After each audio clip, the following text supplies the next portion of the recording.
За энэ удаагийн жишээгээр энэ бодит юм шиг харагдах юм аль нь хийж үзүүлье. За тэгэхээр өнөөдөр чи энэ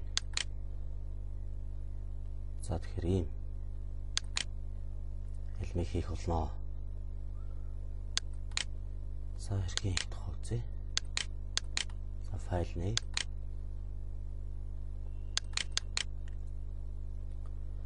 За ихтэй би энэ алюминыхаа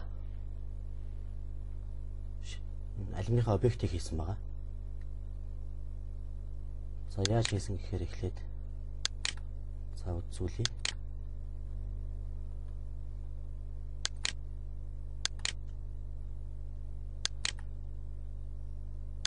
За тэгэхээр ийм дүрс хийсэн. За тэгээд энэ дүрс дээрээ хоёр хэмжээс дүрс дээрээ лейт үйлдэлийг ашиглаад за тэгээд ийм гурван хэмжээс дүрс болгосон. За тэгээд дараа нь noise гээд modifier ашигласан байгаа. За яагаад noise modifier ашигласан бэ гэхээр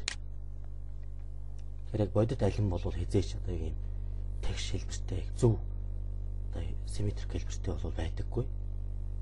За тэгэхээр бодит байдалд арай ойрт болохын тулд одоо баг зэрэг хэлбэрийг нь эвдэж өгч noise ашиглаж.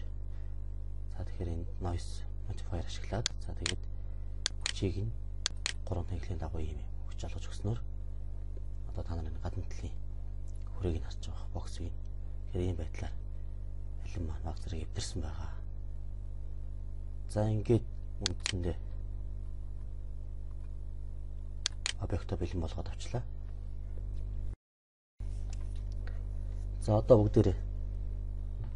За одоо бүгдээрээ материал хий алимда. За тэгэхээр эхний слотыг бол олгож өгсөн байгаа. За эхлээд зарим параметруудыг нь өөрчлөе.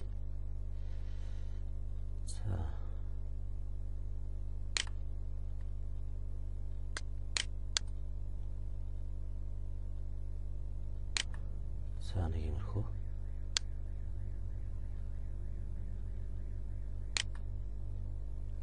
За нэг юм болгоод параметруудыг нь өөрчилж.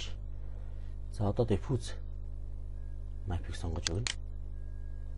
За diffuse map-д gradient гэдэг энэ одоо map-ыг ашиглана. За тэгэхээр алим маань хоёр өнгөний одоо хооронд уусалтай байдаг. За жишээ нь улаан одоо шарч байдаг юм уу те. Ийм өнгөнүүдийн хооронд бол уусалтай харагддаг. Яг дан одоо улаан өнгөтэй ч юм уу дан шар өнгөтэй за тэгэхээр тэр ослыг бол gradient ашиглаж хийнэ. За gradient маань хоёр өнгө зааж өгдөг. За эхний өнгөө зааж өгье.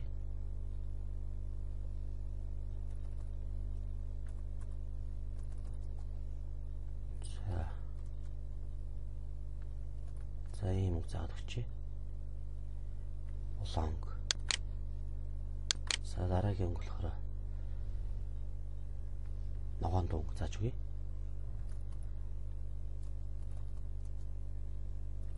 За ингээд ногоон өнгө заагаад өгчээ. За гурав дахь өнгө нь бол улаан өнгө. За тэгэхээр ийм байдлаар gradient хийлээ. За энэ би яаж энэ одоо энэ материал эдиторийн слот дээр ийм гаргачих вэ гэж. За тэгэхээр энийг бол ингэж хийсэн. Энд байгаа тавчийг ашигласан. За энэ тавчийг ашиглахаар одоо эцсийн үр дүн бол одоо энэ бөмбөлөгт юм уу ямар нэгэн объектор бол үзүүлдэггүй шууд зураг хэлбэрээр үзүүлдэг. Тавч байгаа. За тэгэхээр нэг ашиглахаар юм болно. За тэгээд gradient map-д томруулчихъя. За одоо бас зэрэг ягуулъя. За ингээд ийм яг бодит одоо за одоо ингээд энэ map-ыг шууд алиндаа олгоод өгөх юм бол яг бодит юм шиг бол харагдахгүй. Тодорхой өнгийн дагуу тэгш уусалтай олгогдож өгөх болно. За тэгэхээр энэ дээр баг зэргийн одоо noise нэмье. За noise-ийг яаж нэмэх вэ гэхээр эндээс за нэг ингээд noise нэмээд өгчээ. За ингээд noise нэмээд өгчлөө. За ингэсэн нөхцөлд